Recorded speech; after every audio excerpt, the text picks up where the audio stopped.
رات کے 11 بج رہے تھے، پورا شہر خاموش تھا، مگر زینب کے دل میں عجیب بے چینی تھی۔ وہ اپنے کمرے میں بیٹھی موبائل کی اسکرین کو دیکھ رہی تھی، لیکن آج نہ ویڈیو میں دل لگ رہا تھا اور نہ ہی سوشل میڈیا میں۔ اسے ایسا محسوس ہو رہا تھا جیسے دل کے اندر کوئی آواز بار بار اسے پکار رہی ہو۔ کب تک، آخر کب تک؟ زینب نے خود سے سوال کیا، آخر میں کس چیز کے پیچھے بھاگ رہی ہوں؟ اگر آج میری زندگی ختم ہو جائے تو کیا میں اپنے رب کے سامنے جواب دے سکوں گی؟ اسی لمحے مسجد سے فجر سے پہلے تہجد کے وقت قرآن کی تلاوت کی آواز آ رہی تھی۔ امام صاحب سورۃ الزمر کی وہ آیت پڑھ رہے تھے، کہہ دیجئے اے میرے وہ بندے جنہوں نے اپنی جانوں پر زیادتی کی ہے، اللہ کی رحمت سے مایوس نہ ہو، بے شک اللہ تمام گناہ معاف کر دیتا ہے۔ یہ الفاظ زینب کے دل میں اتر گئے، اس کی آنکھوں سے آنسو بہنے لگے۔ اس نے وضو کیا، جائے نماز بچھائی اور کئی برسوں بعد سچے دل سے اللہ کے سامنے سجدے میں گر گئی۔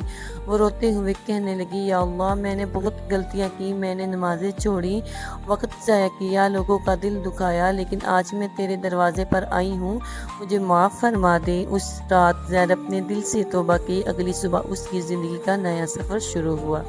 اس نے سب سے پہلے اپنی قضا نمازوں کی فکر کی، پھر روزانہ قرآن پڑھنے کا معمول بنایا۔ وہ ہر روز کچھ نہ کچھ نیکی کرنے کی کوشش کرتی۔ شروع میں یہ آسان نہیں تھا، کبھی سستی آتی، کبھی شیطان وسوسہ ڈالتا، اب کیا فائدہ؟ لیکن زینب کو قرآن کی وہ آیت یاد آتی کہ اللہ کی رحمت سے مایوس نہ ہو۔ ایک دن اس نے اپنی والدہ کے پاس جا کر کہا، امی، اگر میں نے کبھی آپ کا دل دکھایا ہو تو مجھے معاف کر دیں۔ ماں نے اسے گلے لگا لیا اور کہا، بیٹی، ماں کے دل میں اولاد کے لیے ناراضگی نہیں ہوتی، اللہ تمہیں ثابت قدم رکھے۔ پھر وہ اپنی پرانی سہیلی کے گھر گئی جس کے کئی سال سے ناراض تھی۔ اس نے دروازہ کھٹکایا، دروازہ کھولا تو دونوں کی آنکھوں میں آنسو تھے۔ زینب نے کہا، میں صلح کرنے آئی ہوں، دنیا بہت چھوٹی ہے اور زندگی اس سے بھی چھوٹی۔ دونوں نے ایک دوسرے کو معاف کر دیا۔ آہستہ آہستہ زینب کے چہرے پر سکون آنے لگا۔ پہلے وہ لوگوں کی تعریف کے لیے جیتی تھی، اب اللہ کی رضا کے لیے جینے لگی۔ اس نے اپنے موبائل سے وہ چیزیں حذف کر دی جو اسے گناہ کی طرف لے جاتی تھی اور ان کی جگہ قرآن، اسلامی درس اور مفید چیزیں سننا شروع کر دی۔ کہتی، اگر اللہ نے مجھے ہدایت دی ہے تو میں چاہتی ہوں کہ اس روشنی کو دوسروں تک بھی پہنچاؤں۔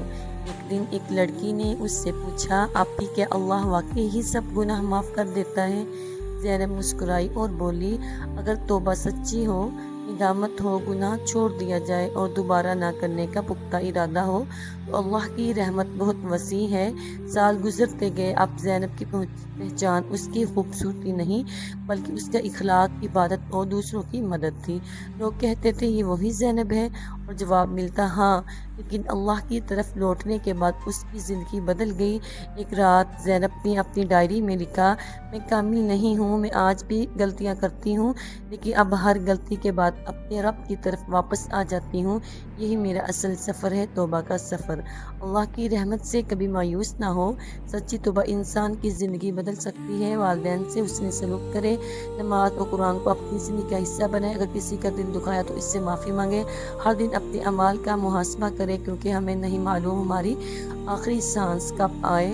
اللہ تعالی ہمیں سچی توبہ، ثابت قدمی اور ایمان پر خاتمہ نصیب عطا فرمائے، آمین یا رب العالمین۔